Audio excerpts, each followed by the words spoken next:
China ವಿರುದ್ಧ ಅಷ್ಟೊಂದು ಕಠಿಣ ನಿಲುವಿನ ಮಾತಾಡ್ತಿದ್ದಂಥ ಮೋದಿ ಈಗ ಜಿನ್ಪಿಂಗ್ ಜೊತೆಗೆ ಕೈ ಕುಲುಕ್ತಾ ಇರೋದು ಯಾಕೆ? ಚೀನಾದೊಂದಿಗೆ ಫೋಟೋಗಳಲ್ಲಿ ಮಿಂಚುವಾಗ ಗಾಲ್ವಾನ್ನಲ್ಲಿ ನಮ್ಮ ಸೈನಿಕರ ಸಾವು ಮರ್ತೋಯ್ತಾ? ನಿನ್ನೆವರೆಗೂ ಚೀನಾ ವಿರುದ್ಧ ವಿಷ ಕಾರ್ತಾ ಇದ್ದಂಥ ಬಿಜೆಪಿ ಮತ್ತೆ ಇಲ್ಲಿನ ಮಡಿಲ ಮೀಡಿಯಾಗಳು ಈಗ ಇದನ್ನ ಮಾಸ್ಟರ್ ಸ್ಟ್ರೋಕ್ ಅಂತ ಹತಾಶ ಸಡಗರವನ್ನ ತೋರಿಸ್ತಾ ಇವೆಯಾ? ಚುನಾವಣೆ ಹೊತ್ತಿನಲ್ಲಿ ಚೀನಾ ಪಾಕಿಸ್ತಾನದ ಬೆದರಿಕೆ ವಿಷಯವನ್ನೆತ್ತುವಂತಹ ಬಿಜೆಪಿ ಈಗ ಯಾಕೆ ಗಡಿ ಭದ್ರತೆ ಮತ್ತೆ ರಾಷ್ಟ್ರೀಯ ಸಾರ್ವಭೌಮತ್ವಕ್ಕೆ ಸಂಬಂಧಪಟ್ಟ ಹಾಗೆ ದೇಶವನ್ನ ದಾರಿ ತಪ್ಪಿಸ್ತಾ ಇದೆ? ಇದು ಈ ಸರ್ಕಾರದ ವಿದೇಶಾಂಗ ನೀತಿಯ ವೈಫಲ್ಯ ಅಲ್ವಾ?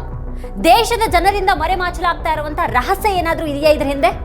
ಚೀನಾಗೆ ಲಾಲ್ ಆಂಗ್ ತೋರಿಸುವಂತ ಮಾತಾಡಿದಂಥ ಮೋದಿಜಿಗೆ ಈಗ ಇದಕ್ಕಿದ್ದ ಹಾಗೆ ಚೀನಾ ಮೇಲೆ ಬಂದಿರುವಂಥ ಮಮಕಾರದ ಹಿಂದಿರುವಂಥ ಲೆಕ್ಕಾಚಾರ ಹಾಗೆ ಅನಿವಾರ್ಯತೆಗಳು ಏನೇನು ಅನ್ನೋದ್ರ ಬಗ್ಗೆ ಇವತ್ತಿನ ವಿಡಿಯೋದಲ್ಲಿ ನಾವು ಚರ್ಚೆ ಮಾಡೋಣ. ಆದರೆ ಅದಕ್ಕೂ ಮುನ್ನ ನೀವಿನ್ನೂ ನಮ್ಮ ವಾರ್ತಾ ಭಾರತಿ ಚಾನಲ್ ಅನ್ನು ಸಬ್ಸ್ಕ್ರೈಬ್ ಮಾಡಿಲ್ಲ ಅನ್ನೋದಾದ್ರೆ ಈ ಕೂಡಲೇ ವಿಡಿಯೋದ ಕೆಳಗೆ ಕಾಣ್ತಾ ಇರುವಂಥ ಸಬ್ಸ್ಕ್ರೈಬ್ ಬಟನ್ ಹಾಗೆ ಪಕ್ಕದಲ್ಲೇ ಇರುವಂಥ ಬೆಲ್ ಐಕಾನ್ ಪ್ರೆಸ್ ಮಾಡಿ ನಮ್ಮನ್ನು ಪ್ರೋತ್ಸಾಹಿಸಿ.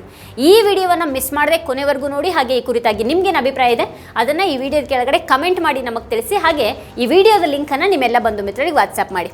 ನಾವೀಗ ವಿಷಯಕ್ಕೆ ಬರೋಣ. ಪ್ರಧಾನಿ ಮೋದಿ ಅವರು ಚೀನಾ ಅಧ್ಯಕ್ಷ ಜಿನ್ಪಿಂಗ್ ಅವರನ್ನ ಭೇಟಿಯಾಗಿದ್ದಾರೆ. ಅವ್ರ ಕೈ ಕುಲುಕ್ತಾ ಫೋಟೋಗಳಲ್ಲಿ ಮಿಂಚ್ತಾ ಇದ್ದಾರೆ. ಈಗ 2014ಕ್ಕಿಂತ ಮೊದಲು ಮಾತಾಡಿದ್ದು ಅವ್ರಿಗೆ ನೆನಪಿಲ್ವಾ ಅನ್ನುವಂಥ ಅನುಮಾನ ಕಾಡುವ ಹಾಗಾಗಿದೆ. ಆಗ ಅವರು ನಮ್ಮ ಸೈನಿಕರು ಹತರಾದಿದ್ರ ಬಗ್ಗೆ ಬಹಳ ಆಕ್ರೋಶದಿಂದ ಮಾತಾಡಿದ್ರು. ಕಾಂಗ್ರೆಸ್ ಸರ್ಕಾರ ಶಿಷ್ಟಾಚಾರದ ಉಲ್ಲೇಖವನ್ನ ಮಾಡ್ತಾ ಇದೆ ಅಂತ ಟೀಕಾ ಪ್ರಹಾರವನ್ನ ನಡೆಸಿದ್ರು. ಆದ್ರೆ ಮೋದಿಜಿಯವರು ಅಧಿಕಾರಕ್ಕೆ ಬಂದ ಮೇಲೆ ಏನಾಯ್ತು? ಮೋದಿ ಸರ್ಕಾರದ ಅವಧಿಯಲ್ಲೇನೆ ನಮ್ಮ 21 ಸೈನಿಕರು ಗಾಲ್ವಾನ್ ಕಣಿವೆಯಲ್ಲಿ ಹತರಾದ್ರು. ಚೀನಾ ಭಾರತದ ನೆಲವನ್ನ ಆಕ್ರಮಿಸಿಕೊಂಡಿರುವಂತಹ ಅನುಮಾನಗಳಿದ್ವು. ಈಗ ಮೋದಿಜಿ ಶಿಷ್ಟಾಚಾರ ಅನುಸರಣೆಗಾಗಿ ಜಿನ್ಪಿಂಗ್ ಅವರನ್ನ ಭೇಟಿ ಆಗ್ತಾ ಇದ್ದಾರಾ? ಯಥಾ ಪ್ರಕಾರ ಇಲ್ಲಿನ ಮಡಿಲ ಮೀಡಿಯಾ ಇದನ್ನ ಕೂಡ ಮೋದಿ ಅವರ ಮಹಾ ಸಾಧನೆ ಅನ್ನುವಾಗ ಹೇಳ್ತಾ ಇದೆ. ಏನೇನೋ ಬಣ್ಣ ಬಣ್ಣದ ಗ್ರಾಫಿಕ್ಸ್ಗಳನ್ನ ತೋರಿಸಿ ಜನರನ್ನ ಮರಳು ಮಾಡುವಂಥ ಯತ್ನ ಈಗ ಮಡಿಲ ಮೀಡಿಯಾಗಳಲ್ಲಿ ಬಹಳ ಜೋರಾಗಿ ನಡೆದಿದೆ. ಅಲ್ಲಿ ಮೋದಿಜಿ ಹಾಗೆ ಜಿನ್ಪಿಂಗ್ ಇಬ್ಬರು ಕೂಡ ಸೂಪರ್ ಮ್ಯಾನ್ಗಳಾಗಿ, ಹೀರೋಗಳಾಗಿ ಇನ್ನೂ ಏನೇನೋ ಆಗಿ ಮಿಂಚ್ತಾ ಇದ್ದಾರೆ. ಈಗ ಆ ಗ್ರಾಫಿಕ್ಸ್ಗಳಲ್ಲಿ ಟ್ರಂಪ್ ಈಗ ವಿಲ್ಲನ ಕಾಣಿಸ್ತಾ ಇದ್ದಾರೆ. ಇದನ್ನ ಟ್ರಂಪ್ ವಿರುದ್ಧದ ಭಾರೀ ದೊಡ್ಡ ನಡೆ ಅಂತೆಲ್ಲ ಕೊಚ್ಕೊಳ್ಳಲಾಗ್ತಾ ಇದೆ. ಹಾಗಾದ್ರೆ ಟ್ರಂಪ್ ಅಧ್ಯಕ್ಷರಾದಾಗ ಇದೇ ಮಡಿಲ ಮೀಡಿಯಾಗಳು ತೋರಿಸಿದಂಥ ಗ್ರಾಫಿಕ್ಸ್ ಎಲ್ಲ ಏನಾಯ್ತು? ಆಗ ಹೇಗೆ ಟ್ರಂಪ್ ಹಾಗೆ ಮೋದಿಜಿ ಅವರು ಹೀರೋಗಳಾಗಿ ಜಿನ್ಪಿಂಗ್ ವಿಲನ್ ಆಗಿದ್ರು. ಟ್ರಂಪ್ ಅಧಿಕಾರಕ್ಕೆ ಬಂದಾಗ ಜಿನ್ಪಿಂಗ್ ಉದ್ವಿಗ್ನರಾಗಿದ್ದಾರೆ ಅಂತ ಹೇಳಿದಂಥ ಅದೇ ಮಡಿಲ ಮೀಡಿಯಾ ಈಗ ಟ್ರಂಪ್ ಉದ್ವಿಗ್ನರಾಗಿದ್ದಾರೆ ಅಂತ ಎಷ್ಟು ಹಾಸ್ಯಾಸ್ಪದವಾಗಿ ಅಬ್ಬರಿಸ್ತಾ ಇದೆ. ಇದರೊಂದಿಗೆ ಮಡಿಲ ಮೀಡಿಯಾ ಮತ್ತೊಂದು ಅತಿ ದೊಡ್ಡ ಸುಳ್ಳನ್ನು ಹೇಳ್ತಾ ಇದೆ. ಈಗ ಸರ್ಕಾರವು ಒಂದು ಪ್ರಬುದ್ಧ ವಿದೇಶಾಂಗ ನೀತಿಯನ್ನು ಪ್ರದರ್ಶಿಸದೇನೆ ಮಡಿಲ ಮೀಡಿಯಾಗಳು ಮಾಡಿದ ಹಾಗೇನೆ ಮಾಡ್ತಾ ಇದೆ. ಭಾರತ ಈಗ ಚೀನಾದ ಜೊತೆಗೆ ಕೈ ಕುಲುಕ್ತಾ ಇರುವಾಗ ಚೀನಾವನ್ನ ನಾವು ಎಷ್ಟು ನಂಬಬಹುದು ಅನ್ನೋದು ದೊಡ್ಡ ಪ್ರಶ್ನೆ. ದೇಶದ ಜನರನ್ನ ಇನ್ನೂ ಎಷ್ಟರ ಮಟ್ಟಿಗೆ ಅಂತ ಮೂರ್ಖರನ್ನಾಗಿ ಮಾಡಲಾಗುತ್ತೆ. ಪಹಲ್ಗಾಮ್ನಲ್ಲಿ ಭಯೋತ್ಪಾದಕ ದಾಳಿಯ ಹಿಂದಿದ್ದಂಥ ಪಾಕಿಸ್ತಾನವನ್ನ ಬೆಂಬಲಿಸಿದಂಥ ಅದೇ ಚೀನಾದೊಂದಿಗೆ ಆಪರೇಷನ್ ಸಿಂಧೂರ್ ಸಂದರ್ಭ ಪಾಕಿಸ್ತಾನವನ್ನ ಬೆಂಬಲಿಸಿದಂಥ ಅದೇ ಚೀನಾದೊಂದಿಗೆ ಇವತ್ತು ಪ್ರಧಾನಿ ಮೋದಿ ಅವರು ಹೋಗಿ ನಿಂತಿದ್ದಾರೆ. ಮತ್ತೆ ಇವತ್ತು ಈ ಇಡೀ ಮಡಿಲ ಮೀಡಿಯಾ ಅದನ್ನ ಕೊಂಡಾಡ್ತಾ ಇದೆ. ಆಪರೇಷನ್ ಸಿಂಧೂರ್ ಸಮಯದಲ್ಲಿ ಅವು ಒಮ್ಮೆಯೂ ಕೂಡ ಚೀನಾದ ಪಾತ್ರವನ್ನ ಪ್ರಶ್ನೆ ಮಾಡಲಿಲ್ಲ. ಆಪರೇಷನ್ ಸಿಂಧೂರ್ ಸಂದರ್ಭದಲ್ಲಿ ಚೀನಾ ಪಾಕಿಸ್ತಾನದ ಜೊತೆಗಿದ್ದದನ್ನ ನಮ್ಮ ದೇಶದ ಹಿರಿಯ ಸೇನಾಧಿಕಾರಿ ಜನರಲ್ ರಾಹುಲ್ ಸಿಂಗ್ ಅವರೇ ಹೇಳಿದ್ರು. ಭಾರತ ಕೇವಲ ಪಾಕಿಸ್ತಾನದೊಂದಿಗೆ ಹೋರಾಡ್ತಾ ಇಲ್ಲ, ಪಾಕಿಸ್ತಾನ ಮತ್ತೆ ಚೀನಾ ಎರಡರ ವಿರುದ್ಧ ಕೂಡ ಹೋರಾಡ್ತಾ ಇದೆ ಅಂತ ಅವರೇ ಹೇಳಿದ್ರು. ಈಗ ಮೋದಿಜಿಯವರು ಚೀನಾ ಅಧ್ಯಕ್ಷ ಜಿನ್ಪಿಂಗ್ ಭೇಟಿಯಾದಾಗ ಅವ್ರ ಮನಸ್ಸಿನಲ್ಲಿ ಯಾವ ಶಿಷ್ಟಾಚಾರದ ಪ್ರಶ್ನೆ ಇತ್ತು? ವಿದೇಶಾಂಗ ನೀತಿಯ ಮೇಲೆ ಇರಬೇಕಾದಂಥ ಗಮನ ಇಲ್ಲವಾಗಿದೆ. ಈಗಲೂ ಕೂಡ ಬಿಜೆಪಿ ಐಟಿ ಸೆಲ್ ಬರೀ ಸುಳ್ಳುಗಳಲ್ಲಿ ಮುಳುಗೋಗಿದೆ. ಈ ಭೇಟಿಯ ಮೂಲಕನೂ ಮತಗಳನ್ನು ಹೆಚ್ಚಿಸಿಕೊಳ್ಳುವಂಥ ಅದರ ಉದ್ದೇಶ ಇಲ್ಲಿ ಸ್ಪಷ್ಟವಾಗಿದೆ. ಮೋದಿಯನ್ನ ಈಗಲೂ ಕೂಡ ಇನ್ನೂ ವಿಜೃಂಭಿಸುವಂತಹ ಸುಳ್ಳುಗಳನ್ನು ಹರಡೋದ್ರಿಂದ ಭಾರತಕ್ಕೆ ಏನು ಲಾಭ ಇದೆ? ಭಾರತದ ವಿದೇಶಾಂಗ ನೀತಿಯಲ್ಲಿನ ಲೋಪಗಳು ಇಲ್ಲಿ ಸ್ಪಷ್ಟವಾಗಿ ಗೋಚರಿಸ್ತಾ ಇವೆ.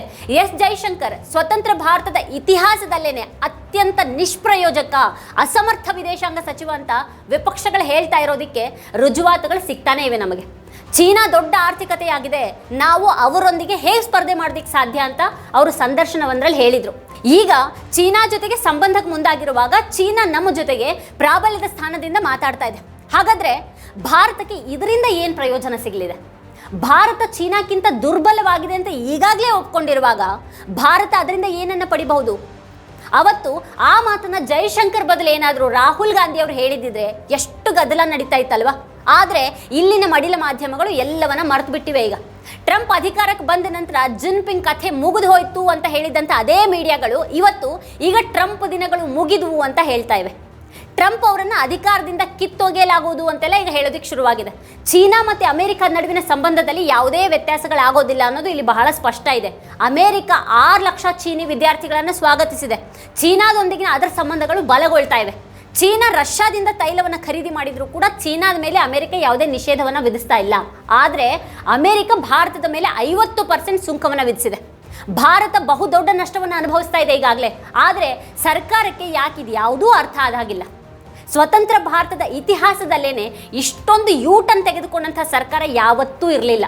ಪಾಕಿಸ್ತಾನವನ್ನು ಬಹಿರಂಗವಾಗಿ ಬೆಂಬಲಿಸಿದಂಥ 2 ದೇಶಗಳು ಚೀನಾ ಮತ್ತು ಟರ್ಕಿ ಬಗ್ಗೆ ಏನೇನೆಲ್ಲ ಹೇಳಲಾಯಿತು. ಕಡೆಗೆ ಒಮ್ಮೆ ಟರ್ಕಿಯ ಆಡಳಿತಗಾರರನ್ನು ಭೇಟಿ ಮಾಡಿದ್ರು ಅನ್ನೋ ಒಂದು ನೆಪವನ್ನು ತೆಗೆದು ಆಮಿರ್ ಖಾನ್ ಅವರನ್ನು ಕೂಡ ಗುರಿ ಮಾಡಲಾಯಿತು. ಈಗ ಟರ್ಕಿಶ್ ವಾಯುಯಾನ ವಲಯದೊಂದಿಗಿನ ನಿಷೇಧವನ್ನು ತೆಗೆದುಹಾಕಲಾಗ್ತಾ ಇರುವಂಥ ಸುದ್ದಿ ಕೂಡ ಬಂದಿದೆ. DGCA ಭಾರತೀಯ ಮತ್ತು ಟರ್ಕಿಶ್ ವಿಮಾನಯಾನ ಸಂಸ್ಥೆಗಳ ನಡುವಿನ ಗುತ್ತಿಗೆ ಒಪ್ಪಂದಗಳನ್ನು ಅನುಮೋದಿಸೋದಕ್ಕೆ ಪ್ರಾರಂಭ ಮಾಡಿದೆ. ನಾವಿದನ್ನು ಬಹಳ ಸರಳವಾಗಿ ಹೇಳೋದಾದರೆ, ಟರ್ಕಿಶ್ ವಾಯುಯಾನ ವಲಯದೊಂದಿಗೆ ಸರ್ಕಾರ ಈಗ ಯೂಟರ್ನ್ ತೆಗೆದುಕೊಂಡಿದೆ. ಆಪರೇಷನ್ ಸಿಂಧೂರ್ ನಂತರ ನಾವು ನಿಷೇಧ ವಿಧಿಸಿದ್ವಿ, ಅದು ಸಂಬಂಧಗಳಲ್ಲಿ ಬಿರುಕುಂಟು ಮಾಡಿತು. ಈಗ ಸಂಬಂಧಗಳನ್ನು ಮತ್ತೆ ಸ್ಥಾಪಿಸಲಾಗ್ತಾ ಇದೆ. ಟರ್ಕಿಯೊಂದಿಗಿನ ನಾಗರಿಕ ವಿಮಾನಯಾನ ಸಂಬಂಧವನ್ನು ಕಡಿತಗೊಳಿಸೋದಾಗಿ ಹೇಳಿದಂಥ 3 ತಿಂಗಳ ನಂತರ ಭಾರತೀಯ ಮತ್ತು ಟರ್ಕಿಶ್ ವಿಮಾನಯಾನ ಸಂಸ್ಥೆಗಳ ನಡುವೆ ವಿಮಾನ ಗುತ್ತಿಗೆ ಒಪ್ಪಂದಗಳನ್ನು ಅನುಮೋದಿಸೋದು ನಡೆದಿದೆ. ಈಗ ಇದು ಸರ್ಕಾರದ ನಿಲುವು ಮೃದುವಾಗೋದನ್ನು ಸೂಚಿಸುತ್ತೆ.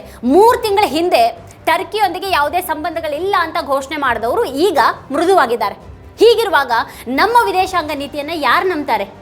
ಟರ್ಕಿಯೊಂದಿಗಿನ ಯೂಟರ್ನ್ ಅನ್ನು ಯಾವ ತರ್ಕದಿಂದ ನಾವು ಇದನ್ನು ಸಮರ್ಥನೆ ಮಾಡ್ಕೊಳ್ಬಹುದು? ಟರ್ಕಿಯ ವಿರುದ್ಧ ಪ್ರಚಾರ ನಡೆಸಿದಾಗ ಇದೇ BJP ಮಡಿಲ ಮೀಡಿಯಾಗಳೆಲ್ಲ ಅದು ಭಾರತದ ಶತ್ರು ಅಂತ ಹೇಳಿದ್ವು. ಆದರೆ ಈಗ ಕಥೆನೇ ಬೇರೆ ಆಗ್ತಾ ಇದೆ. ಇನ್ನು ಚೀನಾ ವಿಷಯದಲ್ಲಿ ಇದೇ ಮಡಿಲ ಮೀಡಿಯಾಗಳು ಭಾರತ ಮತ್ತು ಚೀನಾ ತುಂಬಾನೇ ಉತ್ತಮ ಸ್ನೇಹಿತರು ಅಂತ ಹೇಳುವಲ್ಲಿ ಈಗ ನಿರತವಾಗಿವೆ.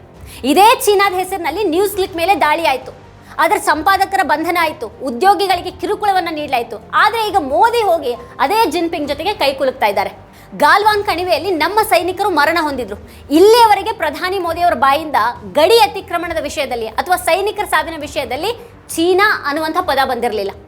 ಈಗ ಹೋಗಿ ಚೀನಾ ಜೊತೆಗೆ ಕೈ ಕುಲುಕುವಾಗ ನಾವು ಆ ಚೀನಾವನ್ನು ನಂಬಬಹುದಾ ಅನ್ನುವಂಥ ಒಂದು ಪ್ರಶ್ನೆ ಯಾಕೆ ನಮ್ಮನ್ನು ಕಾಡೋದಿಲ್ಲ? ಭಯೋತ್ಪಾದಕ ಸಂಘಟನೆ ಲಷ್ಕರ್ ಎ ತೊಯ್ಬಾವನ್ನು ಬೆಂಬಲಿಸುವಂಥ ಚೀನಾವನ್ನು ನಾವು ನಂಬಬಹುದಾ? ಸುಪ್ರಿಯಾ ಶ್ರೀನೇತ್ ಅವರು ಈ ವಿಷಯದ ಬಗ್ಗೆ ಮೋದಿ ಸರ್ಕಾರದ ವಿರುದ್ಧ ವಾಗ್ದಾಳಿ ಮಾಡಿದ್ದಾರೆ.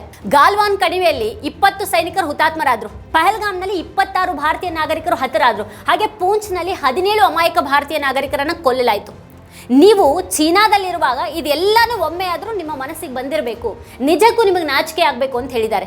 गलवान में शहीद हुए 20 जाबाज सैनिक, पहलगाम में शहीद हुए 26 भारतीय नागरिक, पुंछ में शहीद हुए 17 निर्दोष भारतीय नागरिक। जब आप चीन पहुंचे होंगे मोदी जी, तो एक बार तो आपके जहन में इन लोगों का ख्याल आया होगा। वैसे जिस निर्लज्जता से आप वहां के वीडियो लूप पर डालकर पोस्ट कर रहे हैं, ऐसा लगता तो नहीं है। वाकई में लानत है आप पर। ಟ್ರಂಪ್ ಸುಂಕದಿಂದ ಉಂಟಾಗಿರುವಂತಹ ಸಮಸ್ಯೆಯನ್ನ ಈ ಸರ್ಕಾರ ಗಂಭೀರವಾಗಿ ಪರಿಗಣಿಸಿದೆಯಾ? ಸರ್ಕಾರ ಯಾಕದ್ರ ಬಗ್ಗೆ ಯೋಚನೆ ಮಾಡ್ತಾ ಇಲ್ಲ? ಒಬ್ಬ ನಿರ್ದಿಷ್ಟ ವ್ಯಕ್ತಿಯನ್ನ ವೈಭವೀಕರಿಸೋದು ಮಾತ್ರನೇ ಈಗಲೂ ಕೂಡ ಯಾಕೆ ನಡೆದಿದೆ? ಈ ದೇಶದ ಮಾಧ್ಯಮಗಳು ಈ ಒಂದು ಪ್ರಶ್ನೆಯನ್ನ ಕೇಳಿದಿದ್ರೆ ಸರ್ಕಾರ ಗಂಭೀರವಾಗಿ ಆ ಒಂದು ಕೆಲಸ ಮಾಡ್ತಾ ಇತ್ತು.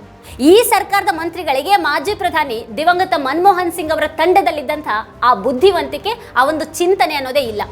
ಈ ವ್ಯತ್ಯಾಸವನ್ನ ದೇಶ ಬಹಳ ಸ್ಪಷ್ಟವಾಗಿ ನೋಡ್ತಾ ಇದೆ. ಮತ್ತೆ ವಾಸ್ತವ ಈಗ ನಮ್ಮೆಲ್ಲರ ಕಣ್ಣು ಮುಂದೆನೇ ಇದೆ. ವೀಕ್ಷಕರೇ, ಈ ಕುರಿತಾಗಿ ನೀವೇನು ಹೇಳ್ತೀರಿ? ಏನು ಅಭಿಪ್ರಾಯ ಇದೆ ನಿಮಗೆ ಈ ಕುರಿತಾಗಿ? ಅದನ್ನು ಈ ವಿಡಿಯೋದ ಕೆಳಗಡೆ ಕಮೆಂಟ್ ಮಾಡಿ ನಮಗೆ ತಿಳಿಸಿ. ಇದೇ ಹೊತ್ತಿನ ಸ್ಪೆಷಲ್. ನೋಡ್ತಾ ಇರಿ ವಾರ್ತಾಭಾರತಿ. ನೀವಿನ್ನೂ ವಾರ್ತಾಭಾರತಿ ಯೂಟ್ಯೂಬ್ ಚಾನಲನ್ನು ಸಬ್ಸ್ಕ್ರೈಬ್ ಮಾಡಿಲ್ಲ ಅನ್ನೋದಾದರೆ ಈ ಕೂಡಲೇ ಸಬ್ಸ್ಕ್ರೈಬ್ ಮಾಡಿ. ಹಾಗೆ ಪಕ್ಕದಲ್ಲಿರುವಂಥ ಬೆಲ್ ಐಕಾನ್ನ ಪ್ರೆಸ್ ಮಾಡಿ ನಮ್ಮನ್ನು ಬೆಂಬಲಿಸಿ.